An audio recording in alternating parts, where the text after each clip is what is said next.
So this labor shortage did not just affect the military.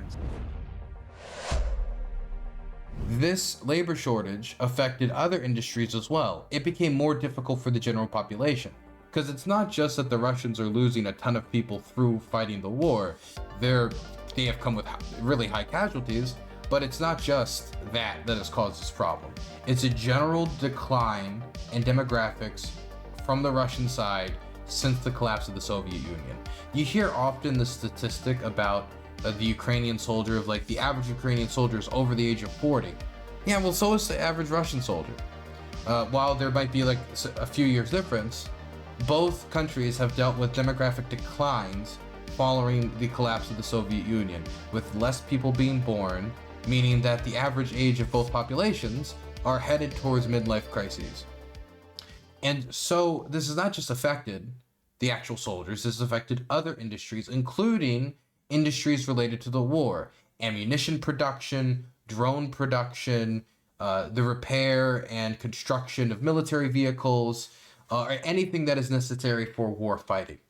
And they have tried to find different ways to make up the gap. And one way is the same way that they've tried with the regular army, and that is increasing payments and increasing wages for those involved. But that has still not been enough, and odds are that they're going to have to continue to increase wages, especially if inflation continues and the cost of living continues to go up. And so one other solution is volunteer labor. In Ukraine, there's a lot of, or there's less than there used to be, but there still are, volunteer drone manufacturers, people who make weapons for volunteer purposes, or usually it's not weapons. Sometimes it's like camouflage netting is a popular item that people make and grandmas knit for the armed forces. But one has been the component that you put on top of a grenade or a bomb before dropping it from a drone. See, drone drop grenades are, while you can't just drop a grenade, a lot of these include, like mortars and different bombs, have been retrofitted to have fins so they are more stable when they drop and they don't like travel around and miss the mark by 10 to 15 feet. If you want to hit the target right below the drone, you're going to have to put something for the aerodynamics so it continues to go down. And that has led to the construction of fins. I'm trying to see if I can find like a picture of the fins, but it's a little plastic component that you put on the top of the grenade or the bomb so that it goes straight down, that you would expect to see on mortars. 1 second, let's see if I can lay plastic mortar parts. Yes, here it is. You can see this on a mortar, and this is not what we're talking about right now. We're talking about like grenades and like grenade drop drones and stuff. But you can see here the thing that's under it, that little fin, that's what they put at the end of it for aerodynamics. And you need that for anything that's going to be traveling a distance, including drone drop grenades. And so volunteers on both sides of the war have been making those components, including children in some instances, and what particularly grabbed my attention, disabled people, mentally disabled people. So there is this program in Russia that they're calling, this nonprofit organization called Boomerang of Good. Now, let me read you the description of what their job is supposed to be. Despite serious diagnosis of their own children, lack of money and time, families raising disabled children found courage and strength, united in creating the closed city of Sniznik, first a public organization, and in March of 2015, opened the Center for Comprehensive Rehabilitation and the Socialization of Children with Disabilities and Children with Disabilities. Today, our organization unites more than 150 families raising children with special needs, regardless of age and architecture of the center, and includes 4 structural divisions. Sorry, the translation's not perfect. The nonprofit organization Boomerang of Good was included in the top 100 best project winners of the presidential grants competition, is a 8-time recipient of grants from the president of the Russian Federation, and a 5-time recipient of grants from the governor of the region, and has been repeatedly supported by regional subsidiaries from the Ministry of Social Relations and the main Directorate for Labor and Employment of the population of the region. Okay, so they're an organization that works with mentally disabled children and their parents and the families of those who are mentally disabled. And so while taking care of these people with mental disabilities and trying to work with them, they came up with the brilliant idea of having these people make the weapon components. Having the organization that's job is to help mentally disabled children, their families, and mentally disabled family members cope and deal with, having certain challenges the rest of us don't. They decided to take that, run with it, and turn it into a mechanism of war. Getting these people to make drone components. Here is a 23-year-old by the name of Oleg, whose parents brought and printed the tails, and then has this guy form the tails, work on the tails, as you can see here. These are the component that goes on the grenade before it gets dropped down and falls. And this is the original Telegram channel. This is the original Telegram channel right here. And make the drone components.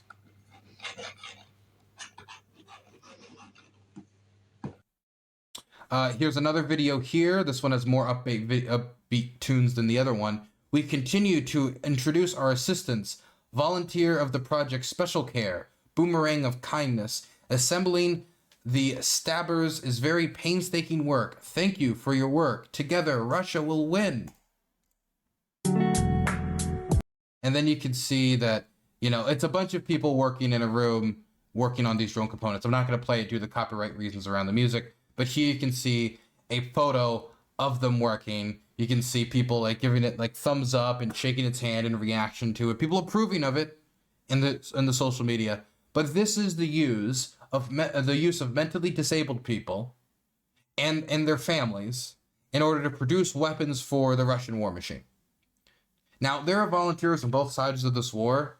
People who deliver aid to soldiers, people who bring supplies to soldiers, people who bring supplies to civilians. But turning these children, turning these families, I would say families, because some of these people, for example, they're mentally disabled, but they're age 23, 24. And so calling them a child is it's not, they're still their child, but they're not a child.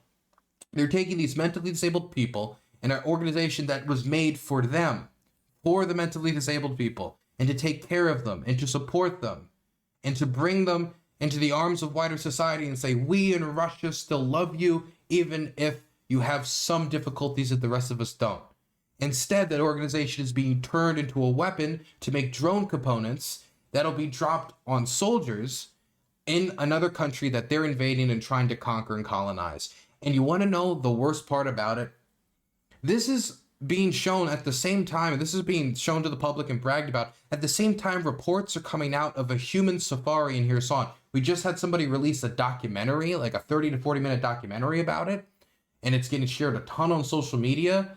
I was in Kherson during the Novakova Dam explosion, and I saw the targeting of aid workers, and they call it a human safari over there. And when I say they call it, I mean the locals call it, not the press calls it. The press has picked it up after the locals called it, but the locals call it a human safari because Russian FPV drones are ramming into civilian cars, ramming into aid workers' cars, and dropping grenades and mortars onto aid workers, civilians walking around in their homes. And so there's a decent chance that these components made by these mentally disabled people and their families are being put on grenades that are then dropped on civilians sheltering in Kherson, when the purpose of this organization was to support mentally disabled people in Russia. The things victory will make you do in the pursuance of it. Morally now, corrupt, bankrupt man, thank you so much for the support and the resub by Headless Chicken from Primer. Now, this is not the only thing Russia has tried to do to deal with the labor shortage affecting the war economy.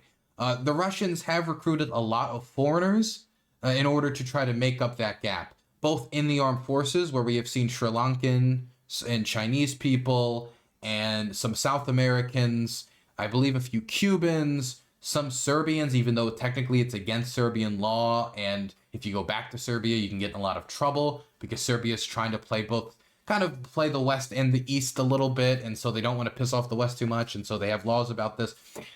Point is, though, A lot have come over for military service, some of which report being duped. There have been multiple Sri Lankans that have been caught that said that they were originally coming to Russia to work in agricultural products, to work in factories, and were then, when they came there, they had their passports stolen and taken by government officials, and they were told that they had to sign a military contract, that they would only be digging ditches, and then before you knew it, they were on the front line outside of Pokrovsk, or they were on the front line outside of Chasiv Yar.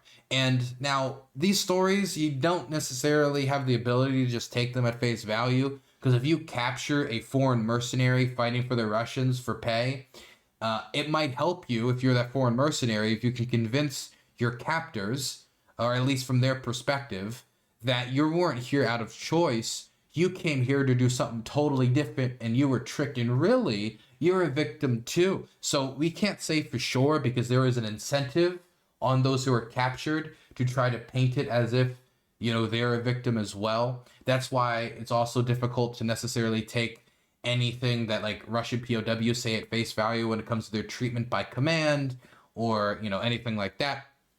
But this doesn't just affect those who are coming to Russia and then get recruited into the military, or any of those alleged reports.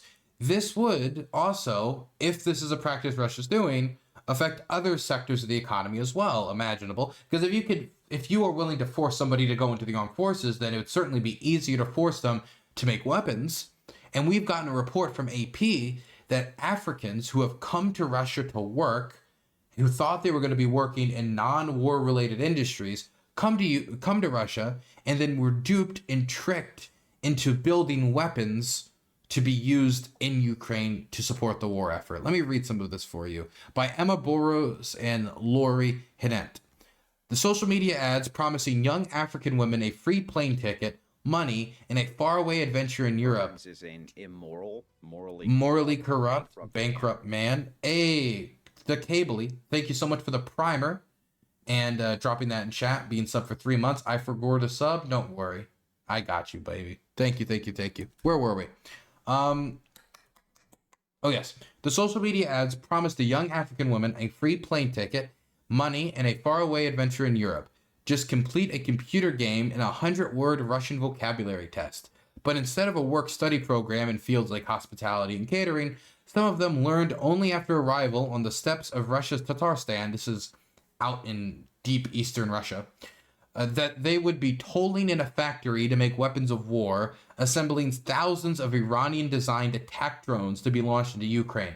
So the drones that are currently being launched at the city right now, because we're currently under air alert, and I heard an explosion like 20 minutes ago, so we could hear more in a bit depending on what happens, but, you know, the city is currently being attacked.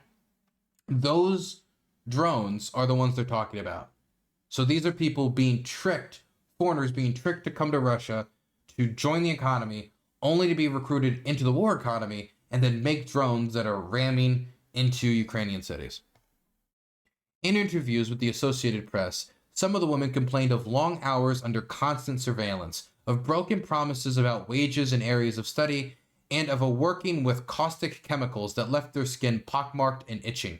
To fill an urgent labor shortage in wartime Russia, the Kremlin has been recruiting women of age 18 to 22 from places like Uganda, Rwanda, Kenya, South Sudan, Sierra Leone, and Nigeria. Now, many of these places are under extreme strife.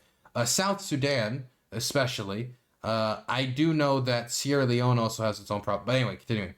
As well as the South Asian country of Sri Lanka. The drive is expanding elsewhere in Asia and as well in Latin America.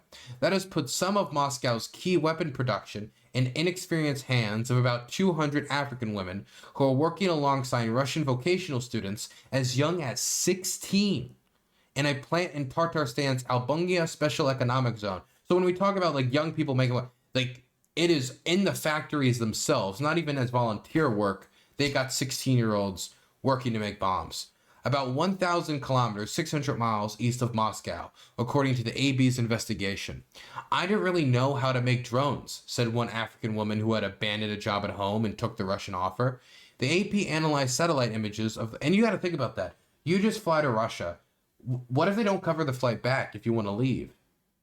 What if, like, how are you going to cover housing while you're there? How are you going to get money for food while you're there? Once you're there, you've already got this investment that kind of, the sunk cost fallacy that could be like pulling at your brain synapses, thinking, man, maybe if I just stay a little bit, I'll make the money that I can get out. And that keeps people who would otherwise not want to make weapons for a war, either due to personal moral objections, or because that's just not what they signed up for, and they don't want to be dealing with the type of chemicals you got to deal with when you're making these explosives. They're now being recruited. The AP analyzed satellite images of the complexes and its internal documents, spoke to half a dozen African women who ended up there, and tracked down hundreds of videos in the online recruiting program dubbed Albiga Start to piece together life at the plant. Now look, you can go read the article if you want. It's a bunch of trends that we've seen before. Africans or people in economically desperate situations in countries where there might not be enough domestic economic opportunities, being given an offer that almost seems too good to be true to have their travel expenses covered, as well as high wages in another country so they can get work experience and train on the job, meaning that they would not only be having their travel costs covered, they're going to get high wages, and when they come back to their countries after sending this dough back home to support their families, they'll also be able to come back with a good work experience because they'll be able to study while they work. That's another pitch that's usually thrown out there. So good money, right?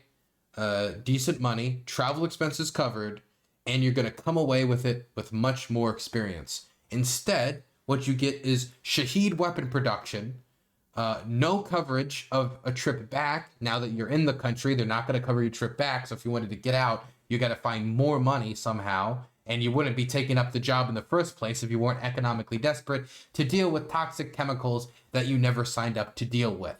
By the way, there was like a certain quote in here that I will try to bring forward because it was kind of striking. Let's see if I can find it here.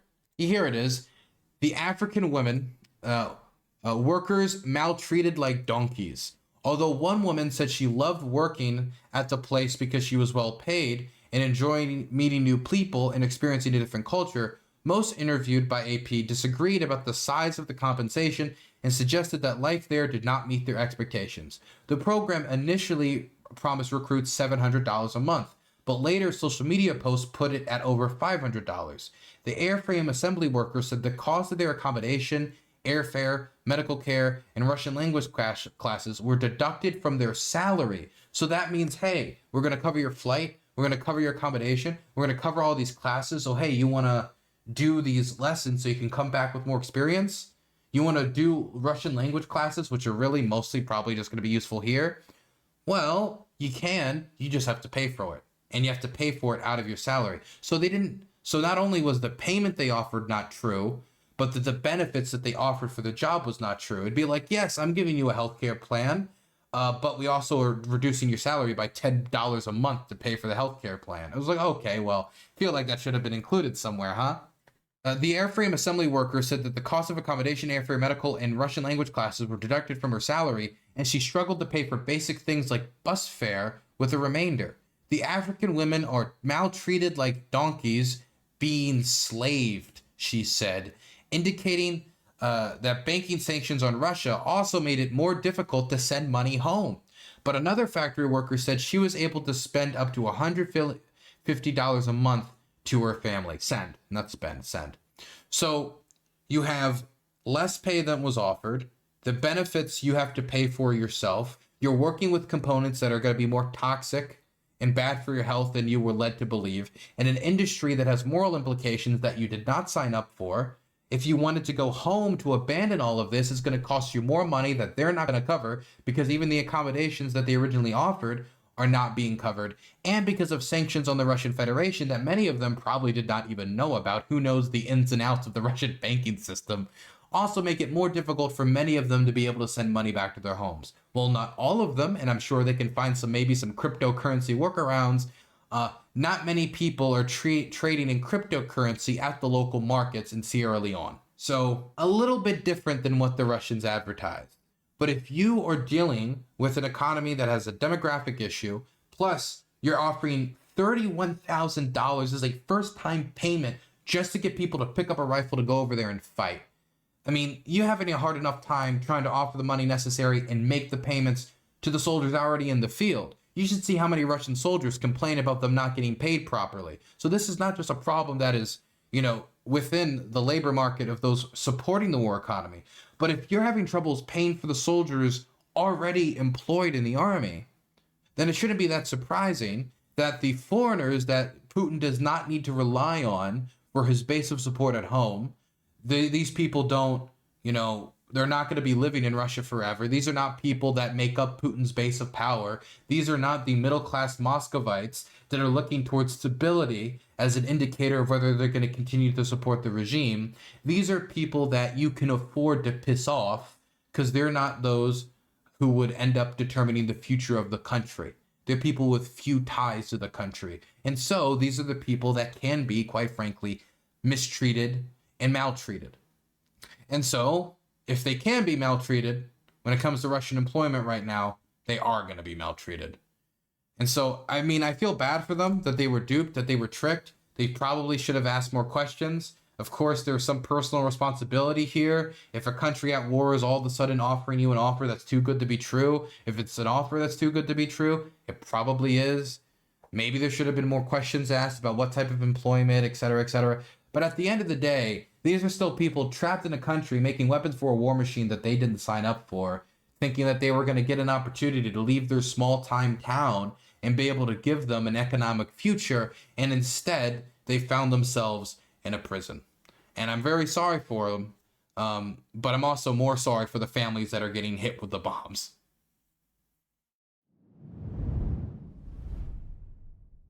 One second, checking out the air raid again. Okay, it's the one.